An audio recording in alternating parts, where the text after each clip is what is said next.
नमस्कार, स्वागत है आपका। सबसे पहले हेडलाइंस। अहमदाबाद में पुलिस तोड़फोड़ पर हाई कोर्ट की फटकार, पूछा दंगाइयों और पुलिस में फर्क, 2 हफ्ते में मांगी रिपोर्ट, राज्य में सामान्य हो रहे हैं हालात। कश्मीर में भीषण मुठभेड़ में 3 आतंकवादी ढेर, 1 पाक आतंकी गिरफ्तार, पूछताछ जारी। पटना में एक मंच पर नीतीश कुमार और अरविंद केजरीवाल, केंद्र के रवैये पर जताई नाराजगी, बीजेपी ने बताया अवसरवादी तालमेल। यूपी विधानसभा में पास हुआ लोकायुक्त संशोधन बिल, चयन समिति में नहीं होंगे हाईकोर्ट के चीफ जस्टिस, विपक्ष ने लगाया जल्दबाजी का आरोप। और जीसैट 6 का श्रीहरिकोटा से सफल प्रक्षेपण, भारत का दूसरा सैनिक संचार उपग्रह, प्राकृतिक आपदाओं और सामरिक क्षेत्र में मिलेगी मदद।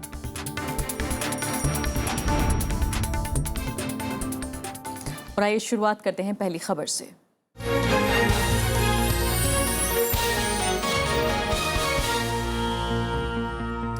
गुजरात में हिंसक प्रदर्शन में 10 लोगों की मौत के बाद अब हालात में सुधार आने लगा है। कई जगहों से कर्फ्यू भी हटा लिया गया है। राजधानी अहमदाबाद में सेना तैनात है, जबकि राज्य के अलग अलग जिलों में अर्धसैनिक बलों की मदद ली जा रही है। वहीं विधानसभा में कांग्रेस के जबरदस्त अवरोध के बाद स्पीकर को एक दिन के लिए कांग्रेस विधायकों को सस्पेंड करना पड़ा। रक्षक और भक्षक में क्या फर्क है? ये तस्वीरें आम जनता में क्या संदेश देंगी? गुजरात हाई कोर्ट के कुछ इसी तरह के सवाल अब राज्य की पुलिस के सामने खड़े हैं। इस वीडियो पर दायर हुई एक याचिका पर सुनवाई करते हुए गुजरात हाई कोर्ट ने अहमदाबाद पुलिस कमिश्नर को 15 दिनों में डिटेल रिपोर्ट सौंपने के आदेश दिए हैं। वहीं दूसरी ओर आंदोलन के नेता हार्दिक पटेल अब हिंसा के लिए दोषियों को सजा और मृतकों के परिजन मुआवजा मांग रहे हैं। पहले तो जीएमडीसी ग्राउंड पर जो भी पुलिस अधिकारी थे उनको सस्पेंड किया जाना चाहिए इमीडिएटली। नहीं, अभी जो कार्यक्रम चलते उसी प्रकार चला रहे हैं और हमने ऐलान किया है कि अगर हमारे बच्चों को 35 लाख का मुआवजा नहीं मिला जो मृत्यु हुई है उनको, तो फिर हम किसान लोगों को बोल देंगे सब्जी पानी दूध और जो जीवन चर्या वो गाँव में नहीं आना चाहिए, घर पे रखो, बाहर मत निकलो, हमारा जो हक है उसकी लड़ाई लड़ो, पुलिस वाले को हराओ पहले। हालांकि 2 दिन के हिंसक प्रदर्शन के बाद अब गुजरात में हालात सुधरने लगे हैं। राज्य के अलग अलग जिलों में 2 दिन से ठप पड़ा कामकाज गुरुवार को पटरी पर लौटता दिखाई दिया। कई इलाकों से कर्फ्यू हटा लिया गया है। अहमदाबाद में सेना की तैनाती है। बाकी जिलों में अर्धसैनिक बल चौकसी बरत रहे हैं। सत्ता पक्ष के नेता जहां एक और लोगों से शांति की अपील कर रहे हैं, वहीं दूसरी ओर विपक्ष सरकार को जिम्मेदार ठहरा रहा है। मोदी जी हमारे जो प्रधानमंत्री हैं, उन्होंने हिंदुस्तान में गुस्से की राजनीति की है, एक व्यक्ति को दूसरे व्यक्ति से लड़ाने की राजनीति की है। जब गुस्से की राजनीति की जाती है तो उसके देश पे असर होते हैं। वही आपको गुजरात में दिखाई दे रहा है। Definitely, any kind of agitation which takes up the violence as a means is not going to be in any manner positive for the country and positive for the society and is going to help the development. Patel आरक्षण की मांग को लेकर मंगलवार और बुधवार गुजरात में हिंसक माहौल रहा। इसमें करोड़ों की संपत्ति का नुकसान हुआ और 10 लोगों की मौत हो गई। हालांकि माहौल तो अब शांत हो रहा है, लेकिन पटेल समुदाय अब भी अपनी मांगों से पीछे हटने को तैयार नहीं है। Bureau report, Rajya Sabha TV. और इस अहम मुद्दे पर बातचीत करने के लिए मेरे साथ इस वक्त प्रोफेसर सुरेंद्र सिंह जोतका मौजूद हैं जेएनयू से, जो कि प्रोफेसर हैं centre for the study of social systems, school of social sciences JNU से, और उनसे हम बातचीत ज़रूर करेंगे। लेकिन विशाल दहिया हमारे संवाददाता अहमदाबाद में इस वक्त मौजूद हैं, ताज़ा हालात की हमें जानकारी देंगे। विशाल, सबसे पहले ये बताइए कि जिस तरह से कोर्ट का नोटिस भी पहुंचा है पुलिस को, लेकिन साथ साथ ये भी बताया जा रहा है कि हालात अब सामान्य हो चले हैं, क्या समझा जाए? जी बिल्कुल, देखिए इसमें कोई दो राय नहीं है कि हालात सामान्य होने की तरफ धीरे धीरे बढ़ रहे हैं। और आज दिन भर में ऐसी कोई घटना की सूचना किसी भी इलाके से नहीं आई जिससे ये माना जाए कि स्थिति और खराब होने की तरफ जा रही है। और क्योंकि पुलिस प्रेजेंस जो है, यानी कि सिक्योरिटी पर्सनल की जो प्रेजेंस है, वो काफी हद तक बढ़ा दी गई थी। लगभग 50 से ज्यादा कंपनियां पैरामिलिट्री फोर्स और आर्मी की मौजूद थी गुजरात के विभिन्न इलाकों में। फ्लैग मार्च भी किया गया आर्मी की तरफ से एक बार फिर। आज उन खासतौर पे अहमदाबाद के उन इलाकों में जहां पर कल हिंसा की घटनाएं हुई थी। धारा 144 कुछ थाना क्षेत्रों में थी, कुछ थाना क्षेत्रों में कर्फ्यू लगाया गया था, लेकिन उस सब में दोपहर बाद आते आते ढील दे दी गई थी। मेहसाना जो जिला है वहां पर अभी भी हालात थोड़े से तनावपूर्ण कहे जा सकते हैं। अभी भी कर्फ्यू वहां से हटाया नहीं गया है कुछ कुछ थाना क्षेत्रों से।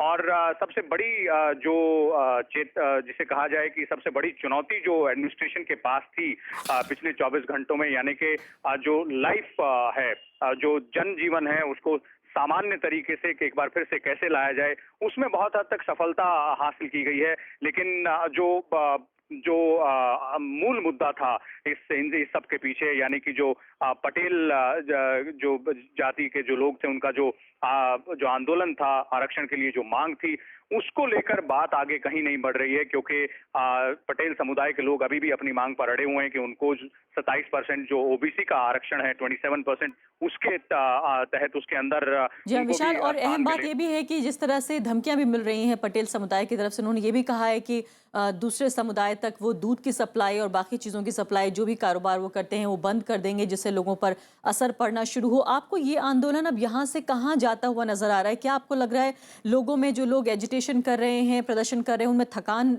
महसूस हो रही है? बिल्कुल, देखिए आरफा, यही बिल्कुल ऐसा ही सवाल, बल्कि कहा जाए कि यही सवाल आपसे थोड़ी देर पहले मैंने हार्दिक पटेल से पूछा था जब उनसे बातचीत हो रही थी मेरी। हार्दिक पटेल 22 साल के युवा नौजवान हैं जो कि इस पूरे आंदोलन का नेतृत्व कर रहे हैं, और इस सवाल का कोई सीधा जवाब उनके पास नहीं था। उन्होंने पहले अपनी मांगे गिनवाई, फिर उसके बाद सीधे तौर पर कहा कि वो चाहते हैं कि सरकार पहले उन पुलिस अधिकारियों के खिलाफ कार्रवाई करे जो कि कल लाठीचार्ज में शामिल थे, और जो लोग मारे गए हैं उनके परिवारजनों को कॉम्पनसेशन दे, और उसके बाद जो उनकी डिमांड है उस डिमांड को भी माना जाए। लेकिन जो बाकी जातियों को मिलाने की बात है और जो इस एजिटेशन को आगे ले जाने की बात है, उसमें थोड़ी सी दिक्कत जरूर ऐसा लग रहा है कि हो रही है, खासतौर पे हार्दिक पटेल और उनके जो साथी हैं जो अभी नेतृत्व कर रहे थे इसका, क्योंकि गुज्जर समुदाय के लोगों को कल भी एक तरीके से परसों बल्कि जब रैली की गई थी तो एक न्योता दिया गया था इनकी तरफ से गुज्जर समुदाय के लोगों को, जो कि खुद आरक्षण की मांग कर रहे हैं पड़ोसी राजस्थान राज्य में। जी हाँ लेकिन विशाल, समय थोड़ा सा कम है। शुक्रिया आपका ये तमाम नहीं। जानकारी के लिए। हम जानते हैं कि काफ़ी महत्वपूर्ण इस वक्त ये स्टेज है, ये स्तर है, खासकर इस आंदोलन के लिए भी, जबकि जैसा कह रहे हैं विशाल कि जब थकान का सवाल उन्होंने पूछा तो ज़्यादा कोई बेहतर जवाब हार्दिक पटेल के पास नहीं था। प्रोफेसर जोत का ये बताइए कि आप इसको किस तरह से देख रहे हैं? अभी कई दिन गुजर चुके हैं, नेशनल हेडलाइंस हैं, उन पर ये 21-22 साल का लड़का छा गया है, प्रधानमंत्री की तरफ से अपील हो चुकी है, मुख्यमंत्री की तरफ से अपील हो चुकी है, पूरा जितना जो नेशनल कॉन्शियसनेस है उस पर पूरी तरीके से छा गया ये आंदोलन। अब यहाँ से कहाँ जाएंगे हम?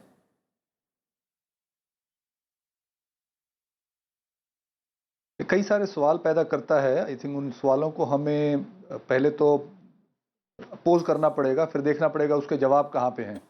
गुजरात जो पिछले 4-5 साल में हमारे को एक मॉडल स्टेट के रूप में दिखाया गया था, और जो पिछले 15-20 साल में जो आर्थिक विकास का एक नया नज़रिया जो हमारे सामने आया कि विकास का मतलब है विकास दर, आपका 7% विकास हो रहा है, 8% विकास हो रहा है, कितना इन्वेस्टमेंट हो रहा है, कितना बाहर से इन्वेस्टमेंट आ रहा है, कितनी वेल्थ बढ़ रही है।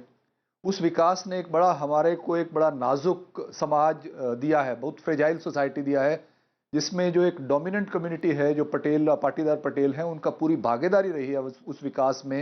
ख़ास तौर पे उनका शहरीकरण भी हुआ है, और किस तरह से वो पता भी नहीं है स्टेट गवर्नमेंट को, कितने लाखों लोग बाहर निकल के आ जाते हैं, उनमें इतना गुस्सा है।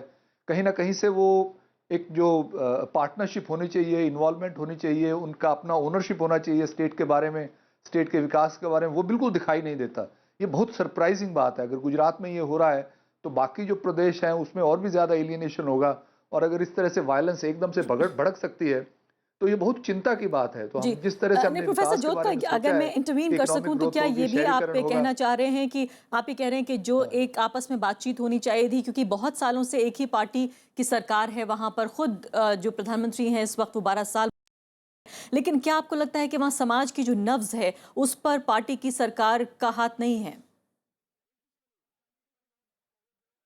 बिल्कुल बिल्कुल सही बात है। समाज में जो परिवर्तन हो रहा है नीचे लेवल पे, उसके बारे में लोगों को पता ही नहीं है शायद, जो जो जो राज कर रहे थे। अभी तक लोग पर शांत बैठे थे या किसी और तरीके से उम्मीद लगा के बैठे थे, शायद अब बदल जाएगा, अब बदल जाएगा, अब बदल जाएगा। लेकिन हो क्या रहा है कि गाँव में जो बैठा है पट्टीदार, उसकी गरीबी बढ़ रही है, उसके पास कोई स्किल नहीं है, उसके पास कोई एजुकेशन नहीं है। गुजरात ने कोई एजुकेशनल इंफ्रास्ट्रक्चर में इन्वेस्ट नहीं किया, ह्यूमन डेवलपमेंट में इन्वेस्ट नहीं किया, सिर्फ एक इकोनॉमिक ग्रोथ की बात करते आ रहे हैं। और उनको लगता है कि हाँ भी एक बार इकोनॉमिक ग्रोथ हो जाएगी तो बाकी सब मिल जाएंगे। नहीं कोई नौकरियां क्रिएट नहीं की हैं, वेल्थ जनरेशन हो रहा है, लेकिन एम्प्लॉयमेंट का जो जनरेशन हो रहा है वो बहुत अजीब किस्म का एम्प्लॉयमेंट है, एकदम कॉन्ट्रेक्चुअल इनसिक्योर एम्प्लॉयमेंट है। इन चीज़ों के बारे में पिछली बार लोगों ने क्वेश्चन रेज किए थे, कुछ बहस भी हुई थी, लेकिन क्योंकि गुजरात का एक अपना मॉडल बन के सामने आया था कि वहाँ बहुत अच्छा विकास हो रहा है तो गवर्नेंस भी अपने आप हो रही होगी, वो लगता नहीं कि वो सच है। जी हाँ, और आपने ये जो कहा है बहुत हमारे अहम को बात सबक आप कह रहे हैं, सीखना आप ये पड़ेगा। कह रहे हैं कि बाकी नई देश में भी नौकरियां ऐसी नहीं बनी बातें हैं हैं। बल्कि कॉन्ट्रैक्चुअल जो है वो नौकरियां मिली हैं लोगों को, इसीलिए वो ये चाहते हैं कि जो आरक्षण कैटेगरी में जो सुरक्षित बिल्कुल, नौकरियां हैं बिल्कुल। जो दूसरे लोगों को मिल रही हैं वो हमें मिले। लेकिन क्या इसके पीछे बिल्कुल। एक सोच ये भी है कि हाँ। ये आंदोलन आरक्षण के लिए तो है, लेकिन क्या ये आंदोलन आरक्षण विरोधी भी है? बिल्कुल सही बात है। सबसे पहले गुजरात में यही लोग थे जिन्होंने आरक्षण का विरोध किया था। अब ये क्या हो रहा है कि जो मोबिलिटी प्रोसेस है, अगर वहाँ पे कोई लोअर ओबीसी या कोई दलित उसकी मोबिलिटी हो जाती है तो डोमिनेंट कम्युनिटीज़ को लगता है कि हाँ भाई ये हमारे से आगे निकल रहे हैं तो हम तो इनसे पीछे रह जाएंगे।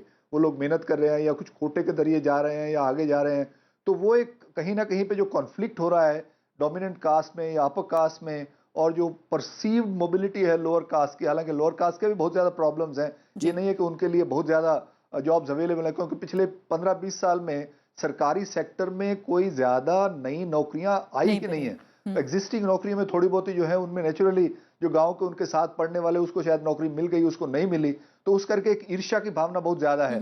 लेकिन उससे कुछ होने वाला नहीं है, क्योंकि हमारा जो संविधान में जो आइडिया है रिजर्वेशन का या जो सीट उसमें कम्युनिटीज को डालने का, वो पट्टीदार उसके लिए क्वालिफाई कभी नहीं बिल्कुल नहीं करेंगे। है। अगर वो मनवा और भी लेंगे तो जी हाँ। सुप्रीम कोर्ट से हट जाएगा, जी हाँ, और जैसे जाटों के खासकर केस में हुआ था। जी वो एक प्रोफेसर ज्योत का आर्थिक माफी चाहती हूँ, विकास के समय लिए बिल्कुल नहीं है, समाप्त हो गया है और आप कह वो रहे हैं सोशल, क्वालिफाइड नहीं सामाजिक है। और एजुकेशनल बैकवर्डनेस के लिए। जी हाँ बिल्कुल, और देखिए कि मुख्यमंत्री भी खुद उसी समुदाय से आती हैं, 6 मंत्री उसी समुदाय से आते हैं, आधे दर्जन जो हैं वो सांसद चुने गए हैं उसी बिल्कुल। समुदाय के। उस सब के बावजूद ये समुदाय समझता है कि वो कहीं ना कहीं हाशिए पर है। शायद जो कह रहे हैं आप, इसके पीछे वजह है कि सरकारी नौकरियों की जो कमी है, नई नौकरियां पैदा नहीं हुई हैं, लोगों में हताशा और ईर्ष्या का जन्म हो रहा है। फिलहाल बहुत बहुत शुक्रिया आपका इस चर्चा में भाग लेने के लिए। ये थी हमारी पहली खबर। फिलहाल एक ब्रेक।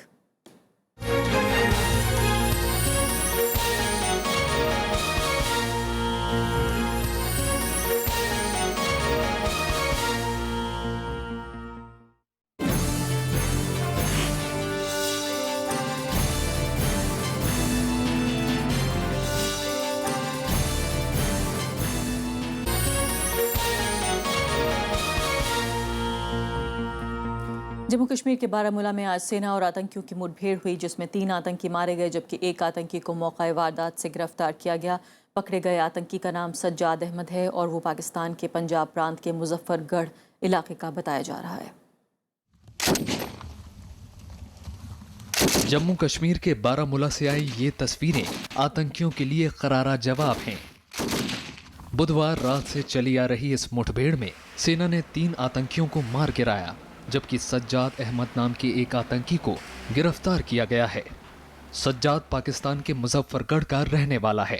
अब पाकिस्तान को किसी भी रूप से हम लोग बरी नहीं कर सकता है, क्योंकि उसका इन्वॉल्वमेंट जो है सीधा साधा उसको आम आदमी भी जानता है कि अब क्या है, उसका क्या रोल रहा है।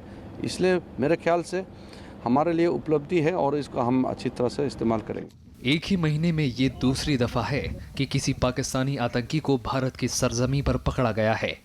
इससे पहले 5 अगस्त को उधमपुर हमले में पाकिस्तान के रहने वाले नवेद नाम के शख्स को पकड़ा गया था।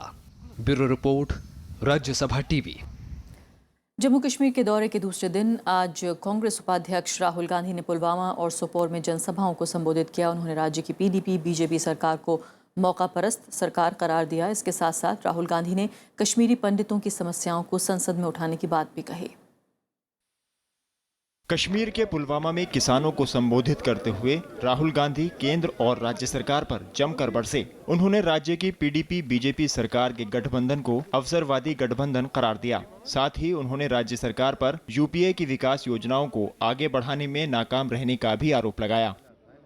जम्मू कश्मीर के लोगों को लग रहा है कि ये जो कोalition है ये अपॉर्चुनिस्टिक कोalition है और ये आपको मदद करने का कोalition नहीं है। इससे पहले कल राहुल गांधी ने बालकोट में सीज फायर से पीड़ित परिवारों से मुलाकात कर उनका दुख दर्द बांटा। राहुल गांधी का लद्दाख जाने का भी कार्यक्रम है।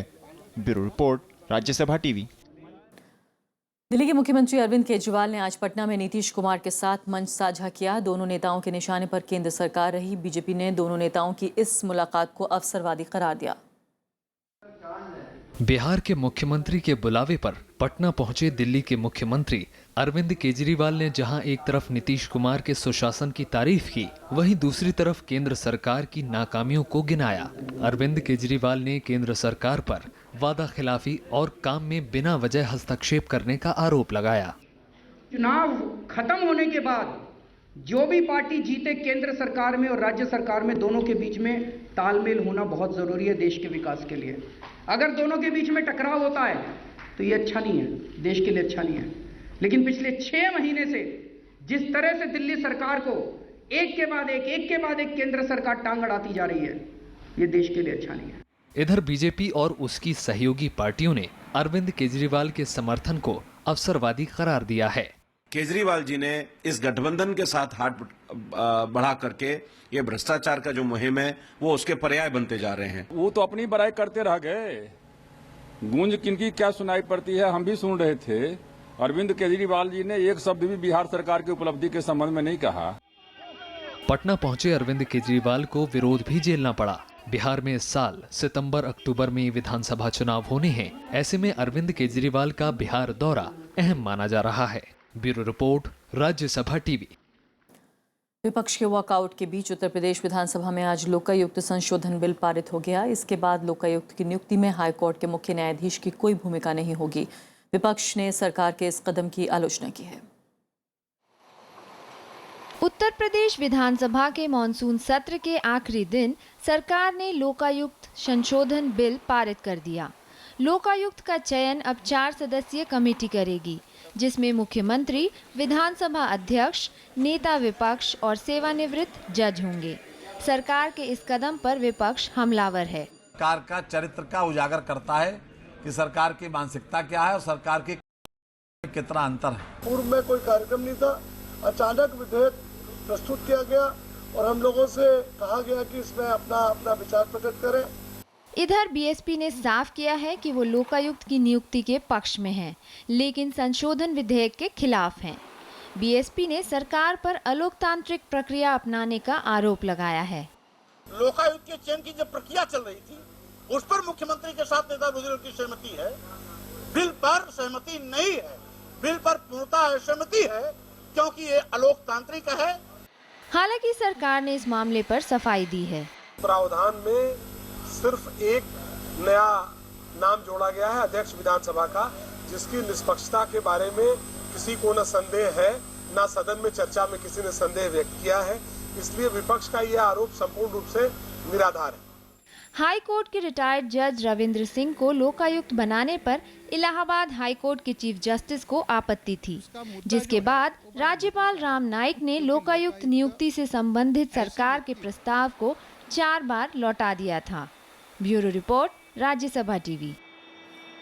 केंद्र सरकार ने देश के 98 शहरों को स्मार्ट सिटीज में तब्दील करने का फैसला ले लिया है। उत्तर प्रदेश 13 शहरों के साथ सबसे ज्यादा स्मार्ट सिटीज वाला राज्य होगा। 24 राजधानियों समेत सभी राज्यों का कम से कम एक शहर स्मार्ट सिटी के तौर पर विकसित किया जाएगा। केंद्र सरकार इस योजना पर अगले 5 सालों में 48,000 करोड़ रुपए खर्च करेगी।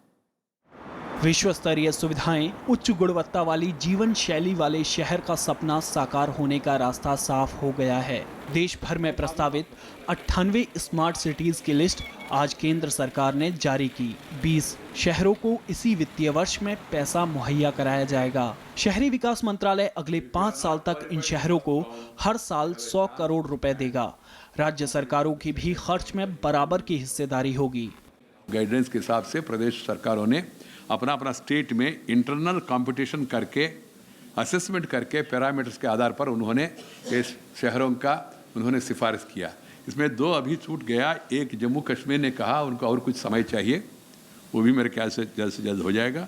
और उत्तर प्रदेश में 13वें नंबर के बारे में कुछ और भी जानकारी हमने मांगा उत्तर प्रदेश सरकार से, वो जानकारी आने के बाद वो भी फाइनलाइज करेंगे। देश में सबसे ज्यादा आबादी वाले राज्य उत्तर प्रदेश में 13 शहर, जिनमें राजधानी लखनऊ समेत कानपुर, झांसी, बनारस जैसे शहर स्मार्ट सिटीज में शामिल हैं। तमिलनाडु के चेन्नई समेत 12 शहर, गुजरात में 6, हालांकि बिहार में राजधानी पटना को छोड़कर 3 शहर, मुजफ्फरपुर, भागलपुर, बिहार शरीफ, जबकि पश्चिम बंगाल में कोलकाता को छोड़कर 4 शहरों को स्मार्ट सिटीज के तौर पर विकसित किया जाएगा। आप और हम जो कल्पना स्मार्ट सिटी की करेंगे तो उसमें बिजली हो, पानी हो, कूड़ा ना हो, बिजली की तारें ना जा रही हो, कहीं अच्छा एक पार्क हो। आप खुद ही सोच लीजिए, आपको जो जो चीज़ें एक अच्छे डिसेंट क्लीन वातावरण के लिए चाहिए, वो सब चीज़ें होनी चाहिए, तो एनक्रोचमेंट तो हटेंगी। पहले चरण में इस प्रोजेक्ट के लिए जिन शहरों का चुनाव किया गया है उनमें 24 राजधानियां, 24 बिजनेस हब, 19 कल्चरल सेंटर शामिल हैं। नवविक्रम सिंह, राज्यसभा टीवी। देश में पिछले कुछ सालों में प्रसव के दौरान होने वाली माता और बच्चे की मृत्यु की दर में कमी आई है। प्रधानमंत्री नरेंद्र मोदी ने global call to action summit 2015 को संबोधित करते हुए ये बातें कही। उन्होंने कहा कि देश के 184 ऐसे जिलों को चुना गया है जिनमें स्वास्थ्य के लिए ज्यादा संसाधन देने की जरूरत है। पहली बार अमेरिका से बाहर आयोजित global call to action summit को संबोधित करते हुए प्रधानमंत्री नरेंद्र मोदी ने प्रसव के दौरान महिलाओं की मौत पर चिंता जताई। हालांकि प्रधानमंत्री ने देश में पिछले सालों की तुलना में प्रसव के दौरान माता और शिशु की मृत्यु दर में कमी को स्वास्थ्य क्षेत्र में सकारात्मक कदम बताया। Our focus has been to get pregnant women to have a safe delivery in our institutions.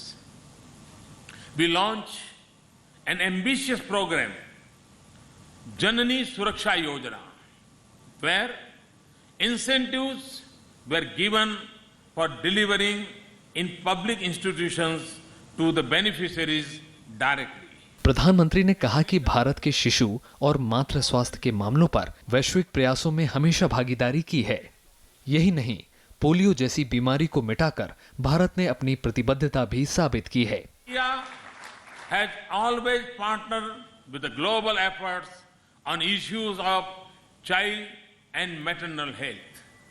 India is the first country to respond to the global commitment to reduce newborn mortality subsequent to the launch of Global Every Newborn Action Plan. इस मौके पर प्रधानमंत्री ने दुनिया के सबसे बड़े टीकाकरण कार्यक्रम मिशन इंद्रधनुष का भी उद्घाटन किया। सम्मेलन में 24 देशों के प्रतिनिधि शामिल हो रहे हैं। 2 दिनों तक चलने वाले इस सम्मेलन में नवजात शिशुओं की मृत्यु दर कम करने के उपायों पर चर्चा होगी। रविंद्र सिंह शौराण, राज्यसभा टीवी। देश की नीति आयोग ने भारत ऊर्जा परिदृश्य 2047 का दूसरा भाग लॉन्च किया। ऊर्जा परिदृश्य ऐसी वेबसाइट है जो जनता को 2047 तक देश की ऊर्जा जरूरतों के बारे में जानकारी देगी। नीति आयोग के उपाध्यक्ष डॉक्टर अरविंद पनागड़िया ने देश के विकास के लिए ऊर्जा को बेहद अहम बताया। इसके जरिए विविध ऊर्जा की मांग और आपूर्ति के बारे में एक प्लेटफॉर्म पर जानकारी देना बेहद आसान हो जाएगा। The 21st Conference of Parties, the COP21 of the United Nations Framework Convention of Climate Change, is due to take place from 30th November to 11th December 2015. And in preparation towards this conference, participating countries will submit their intended nationally determined contributions or index. In this context, again, the IES 2047 2.0. उपराष्ट्रपति मोहम्मद अंसारी ने गिरते निर्यात पर चिंता जताई है। कोलकाता में आज कलकत्ता चेंबर्स ऑफ कॉमर्स के कार्यक्रम में उपराष्ट्रपति ने कहा कि पारंपरिक वस्तुओं का निर्यात 1992 से 2014 के बीच करीब आधा हो गया है। उपराष्ट्रपति ने कहा कि देश में बुनियादी ढांचे का विकास, कर सुधार, श्रम कानून में सुधार और व्यापार की अड़चनें दूर करना वक्त की जरूरत है। उन्होंने उम्मीद जताई कि सरकार के मेक इन इंडिया कार्यक्रम के जरिए निर्यात को बढ़ावा मिलेगा। our export performance is crucially linked to the performance of its domestic manufacturing sector. India has the potential to manufacture and export a wide variety of goods. From the world's cheapest indigenous cars to Mangalayam, India has proved its mettle time and again. Still, India's share in global exports is a mere 1.7%, and manufacturing output as a percentage of GDP is around 13%, much lower than its Asian competitors. Bharat ने space mission के क्षेत्र में आज बड़ी कामयाबी हासिल की। इसरो ने स्वदेशी क्रायोजेनिक अपर स्टेज से लेस GSAT-6 को उसकी कक्षा में स्थापित किया। ये उपग्रह देश की संचार सेवाओं और सामरिक ज़रूरतों को पूरा करेगा। प्रधानमंत्री नरेंद्र मोदी ने इसरो के वैज्ञानिकों को इस कामयाबी पर बधाई दी है।